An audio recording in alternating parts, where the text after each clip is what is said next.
खुशामदीद सुबह सवेरे पाकिस्तान में। और जैसे कहते हैं ना, अली ज़फ़र याद आ गया। आज तो वैसे भी हम उनकी बात कर रहे थे, सीटी सजेगी और मैदान सीटी बजेगी, खेल मैदान सजेगा। अब मुझे याद नहीं है पूरा, आप मेरा जहानत उसका गाने का इम्तहान थोड़ी लें। मुझे तो याद आया कि ये एक फीलिंग जो कि हम सब के जहन में है और पाकिस्तान को दोबारा से ये एक्साइटिंग मोमेंट्स देखने नसीब होंगे, इसलिए कि मुल्तान में आज से नेशनल T20 क्रिकेट का मेला सज गया है। और PCB ये वो क्रिकेट बोर्ड है जिसको एक क्रेडिट जाता है कि इस वबा के दौर में, पेंडेमिक के दौर में भी उन्होंने एक बायोसिक्योर एनवायरनमेंट के साथ डोमेस्टिक क्रिकेट की सरगर्मियां जो है बहाल करने का कोशिश शुरू की है, जो कि एक बड़ा ज़बरदस्त कदम है। लेकिन हमारे साथ हैं इस हवाले से बातचीत करने के लिए हमारे ज़बरदस्त किस्म के क्रिकेट के तज्ज़िया निगार मिर्ज़ा इकबाल बेग साहब, स्पोर्ट्स जर्नलिस्ट साहब। Thank you for joining. Sir, इससे पहले कि हम डोमेस्टिक क्रिकेट की बहाली और ये तमाम नेशनल T20 क्रिकेट की बात करें, एक जो कंट्रोवर्सी छेड़ी है शाहिद आफरीदी ने कि उन्होंने ये गड़े मुर्दे उखाड़ने की क्या ज़रूरत थी कि 2011 में वर्ल्ड कप का सेमीफाइनल जो है वो हारने का जिम्मेदार मिसबाह उल हक हैं। हम मोहाली में जीत जाते अगर यूनुस और मिसबाह जो हैं वो टुक टुक ना करते रहते और सुस्त रफ्तारी से बल्लेबाजी ना करते। आपके ख्याल में इसकी क्या ज़रूरत थी?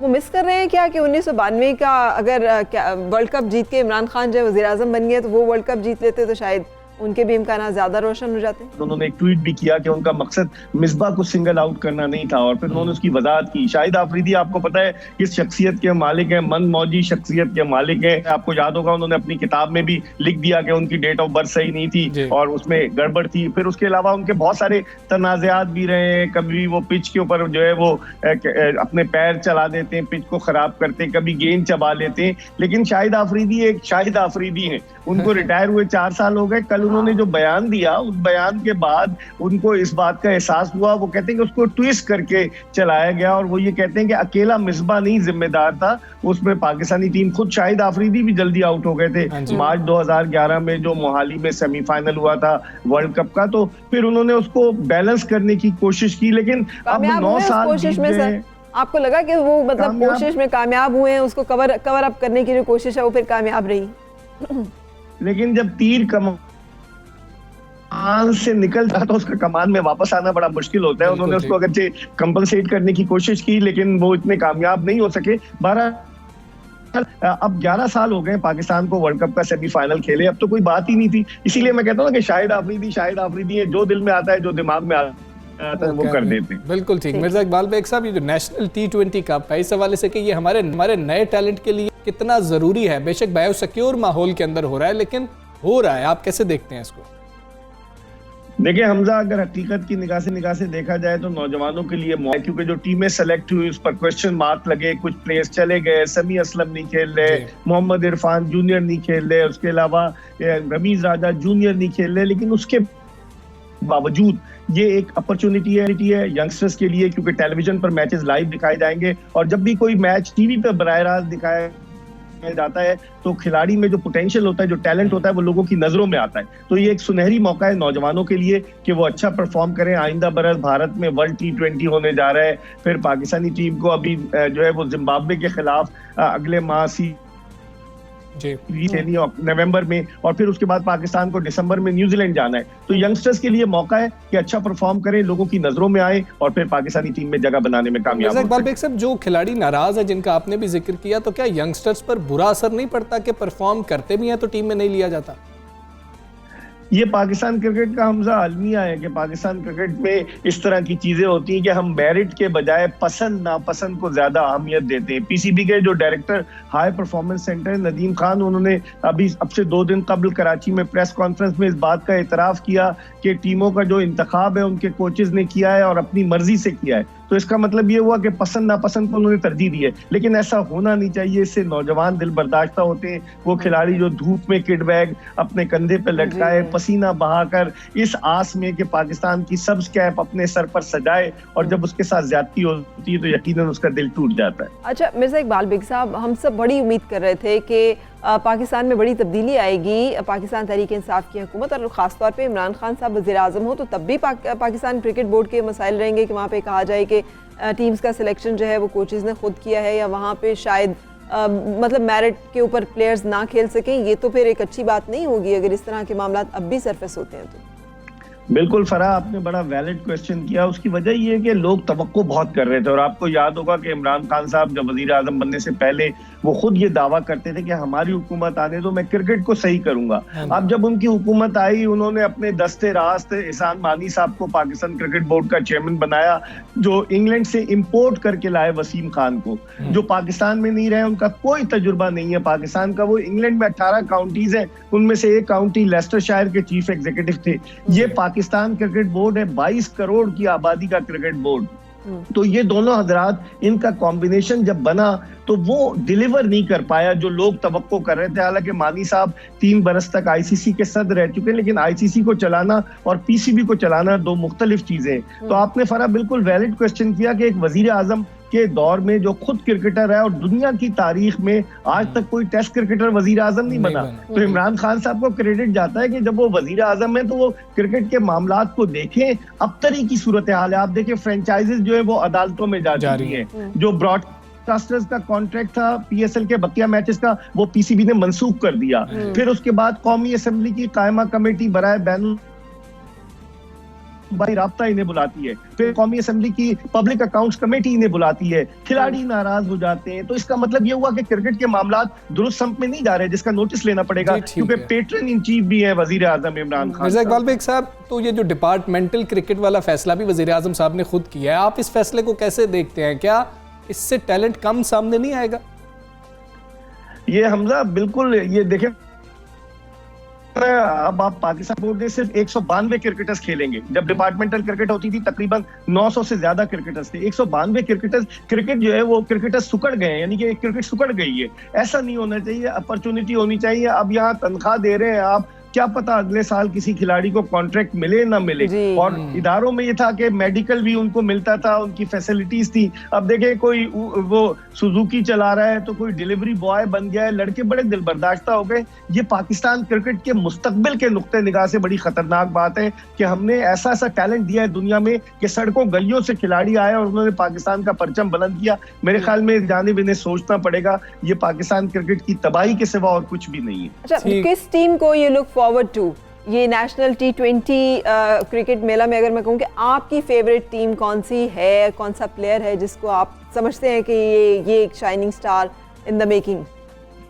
देखिए फराह, में जो फेवरेट टीम है, जो ऑन पेपर मुझे मजबूत नजर आती है, वो खैबर पख्तूनख्वा की टीम है कि जिसमें बड़े प्लेयर्स हैं, टॉप के प्लेयर्स हैं, और उसमें पोटेंशियल भी बहुत है। मोहम्मद रिजवान उसके कप्तान है। अभी उन्होंने इंग्लैंड में टेस्ट सीरीज में मैन ऑफ द सीरीज का अवार्ड हासिल किया। लेकिन ये T20 क्रिकेट है तो खैबर पख्तूनख्वा की टीम ऐसी है। और एक लड़का जिसको मैं देख रहा हूँ, जीशान अशरफ उसका नाम है, विकेट कीपर बैट्समैन है, मुल्तान सुल्तान से वो खेला था PSL में जो इस साल हुई थी। उसमें बड़ा पोटेंशियल है, बड़ा खुल के खेलता है। तो देखें अब इस जो T20 कप में वो अच्छा परफॉर्म करे और सेलेक्टर्स की तवज्जो का मरकज बने। बहुत शुक्रिया इकबाल बेग साहब, thank you very much. Good news for Pakistan. अब अगर मैं आपसे कहूँ कि मैं आपको मुलाकात करवाऊंगी लकीर के फकीर से, जो लकीर के फकीर हैं नहीं लेकिन वो कहते हैं कि वो लकीर के फकीर हैं। So very talented and inspiring husband and wife मेरे साथ हैं। मरियम साहिबा FC कॉलेज में प्रोफेसर हैं, और शम्स साहब जो कि पायलट हैं। एक्स पायलट भी होता है, जी, ex pilot. Shams actually has a thing. He says once a fighter pilot, always a fighter pilot, and all the fighter pilots out there will understand what he's saying. लेकिन वो इसका एक but we're so proud to be from this country. Maryam और शम्स, हमें पता लगा कि आप प्यार और मोहब्बत वाले जो गीत हैं जो हम सुनते हैं या हम सुनना चाहते हैं ना, लोग सुनते हैं, बचपन से सुनते चले आते हैं, आप वैसे गीत जो है, वैसे नगमे जो है, वैसे गाने नहीं गाते। किस किस्म के गाने हैं जो आप लोग गाते हैं? हम लोग मेनली माशरती इश्यूज़ के ऊपर, सोशल इश्यूज़, कल्चरल जो, and specially the ones that are associated with our country and our culture, which includes everyone. और मैं और मरियम बहुत फॉर्चुनेट रहे हुए हैं, एक दोनों आर्मी बैकग्राउंड से, हमारे दोनों के वालिदैन आर्मी में थे, जिसकी वजह से हम पूरा पाकिस्तान घूमे हुए। हमने 10वीं तक, मेरे ख्याल मेरे तो 11 स्कूल हैं, आई एम श्योर मरियम के भी 9-10 स्कूल तो कम से कम होंगे, जिसमें हम स्कर्दू में स्कूलों में पढ़े हुए, हम कराची में भी। तो growing up we saw all this, and right now taking up music in our 40s, हम लोग we are not like the young ones जो कि प्यार डिस्कवर कर रहे थे। हम वो जो डिस्कवर करके 6 बच्चे कर चुके हैं अभी, and we are more concerned about the social issues. I am going to disagree with him. मुझे प्यार से बहुत डर लगता है, और लिखना, प्यार के ऊपर लिखना मेरा ख्याल से एक बहुत बहुत ब्रेव काम है और बहुत मुश्किल काम है, सही प्यार के ऊपर सही शायरी करना। मुझे ये भी लगता है कि प्यार के ना चक्कर में हमने बहुत सारे लोगों को खराब भी किया हुआ है। हाँ, बस एक wrong picture of what romance is, for किताबी romance example, that does not exist, लेकिन एक्चुअली आप दोनों माशाल्लाह एक कामयाब जिंदगी गुजारे, कोशिश कर रहे हैं। ये बोल के लब आज़ाद हैं तेरे और ये सब चीज़ें हमें इनकलाबी शायरी, इनकलाबी सोच हमेशा से सुनने को देखने को मिलती हम रही। लोग अपने आप को फिर अभी जब हम लोगों ने ये चीज़ स्टार्ट की तो हमने डिसाइड किया कि हम हैं क्या, तो वी डिसाइडेड कि हम लोग हैं सिंगिंग पोइट्स। डेफिनेटली हमारे जो वर्ड्स हैं, जब हम किसी और की आवाज़ में सुनते हैं, हमसे लोगों ने कहा कि आपके गाना हम ख़रीद के तो हम बना लेते, प्रोड्यूस कर लेते, एंड वी रियलाइज कि no there like our babies. माशाल्लाह हमारे 6 बच्चे और एक आपको यहाँ नज़र भी आ रहा है इस वक्त। सो कहीं से भी आप लकीर के फकीर मतलब नहीं, एक्चुअली हम हैं लकीर उसके के पीछे फकीर। आइडिया क्या है वो जरा नाम के पीछे आइडिया ये है कि we are trying to be everything but लकीर के फकीर, लेकिन हम and we are trying to tell people also कि stop being लकीर का फकीर and making them understand what लकीर का फकीर we is. are not trying to tell anyone, I am just trying to tell us तो फिर कि मरियम- हम सब एक ही जैसे लोग हैं। कैन वी रिक्वेस्ट कलाम शायर बजुबान शायर then? Oh, Yes. should we do our own? हम अपना कुछ करें हाँ या जी, कोई बिल्कुल, cover आप करें? जो चाहें। So we are going to sing this song which recently came in a web series. चुड़ैल्स आप लोगों ने अगर बिल्कुल। देखा है तो उसमें उन्होंने उसको यूज़ किया है। उसके अंदर है हमारा गाना मिट्ठू धोंदा। मिट्ठू धोंदा इज अबाउट इंटेलेक्चुअल डिसऑनेस्टी, जिसको उर्दू में कहेंगे दानिशवराना बददियानती। चोरी। दानिशवराना बददियानती, knowing something is wrong and then ultimately getting to that position and doing the same thing again, which has been happening to us historically. if बिल्कुल you हम can सुनना see. चाहेंगे आपसे। तो इसके जो 2 स्टैंडर्स हैं वो 2 लोगों की बात कर रहे हैं। अगेन हम लोग ये भी बिलीव करते हैं कि एक ही इंसान में वो 2 पहलू होते हैं। इट हैज़ कोई बेयरिंग नहीं है कि हमारे पास इनकम कितनी है और हम कितने फॉर्चुनेट हैं, लेकिन जब हमने उधर डिसेंड करना होता है बस तो अब हम अब सुनेंगे, हम गाना फिर हम गाएंगे। असल में मैंने बहुत दिनों से ऑनलाइन ही क्लास पढ़ा रही हूँ तो इसलिए आई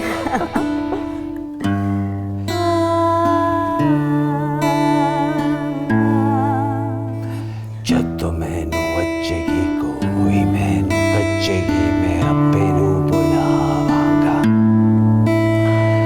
ओवानों नू दसेगा कि ओ टिके भुल्ले सरात दा। जब मैनू बचेगी कोई मैनू बचेगी अपे नू बुलावांगा, ओवानों नू दसेगा कि ओ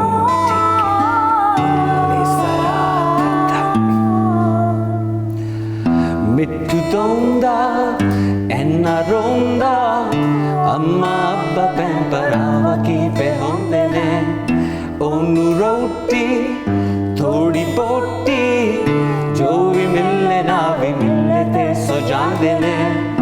अल्लाह चुकेगा जे मेरा पुछेगा मैं नच के विखावांगा, ओई ये ठेकेदार वड्डा परवरदिगार कुल कायनात दा, कसीर हकीर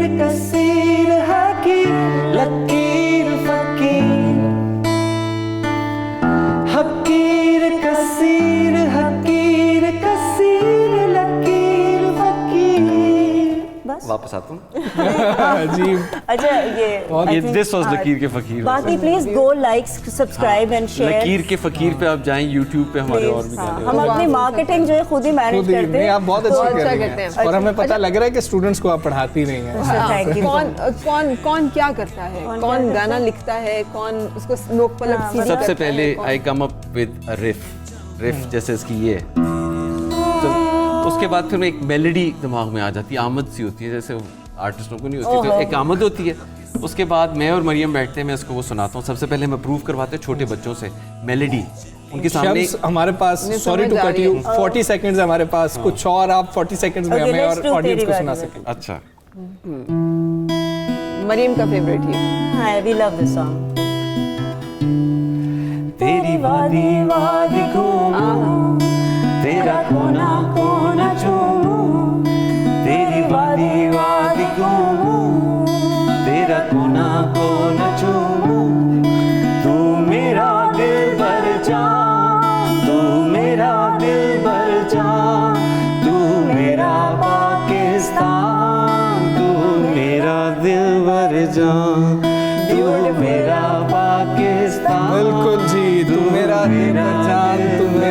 Pakistan, thank you so Thank you मच। so much. इंस्पिरेशनल आप Thank you लोग for हैं, stay happy, stay blessed, Thank you so Thank stay you so safe as well. And we've given you masks. ये मास्क हमारे Everyone पास wear a हैं mask. और mask लगाएं और हमें इजाजत दीजिए, आज के शो से कल फिर हाजिर होंगे। अल्लाह हाफिज। Have a good day.